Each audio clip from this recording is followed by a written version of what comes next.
आता या घटनेमध्ये शेतकऱ्याच्या तरुण मुलाचा मृत्यू कसा झालेला आहे पहा। ही घटना सर्वांनी बघितली पाहिजे, त्याचबरोबर तुम्ही सुद्धा सतर्क राहिलं पाहिजे। दौंड तालुक्यातील यवत रेल्वे स्टेशन परिसरातील नीळकंठेश्वर मंदिराजवळ शेतात जाणाऱ्या रस्त्यावर शशिकांत चव्हाण यांच्या घरावर 3 अज्ञात चड्डी बनियान घातलेल्या व्यक्तींनी दरोडा टाकला। दरोडेखोरांनी दगड काठ्यांनी कुटुंबियांना बेदम मारहाण केली। या हल्ल्यात चव्हाण यांचा तरुण मुलगा अविनाश शशिकांत चव्हाण यांचा मृत्यू झाला, तर 3 जण जखमी झाले आहेत। जखमींवर उपचार सुरू आहेत।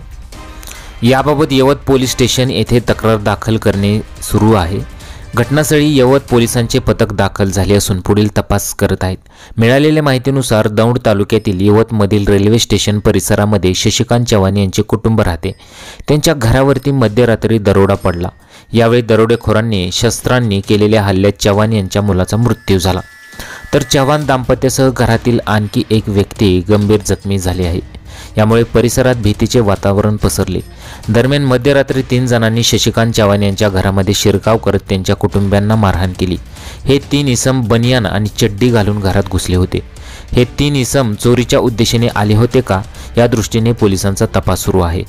हा हल्ला जमिनीच्या वादातून झाल्याचा संशय चव्हाण कुटुंबियांनी व्यक्त केला आहे। त्या दृष्टीने देखील पोलीस तपास करीत आहेत। तर ही चड्डी बनियान गँग सुद्धा असू शकते अशा पोलिसांचा एक अंदाज सुद्धा आहे।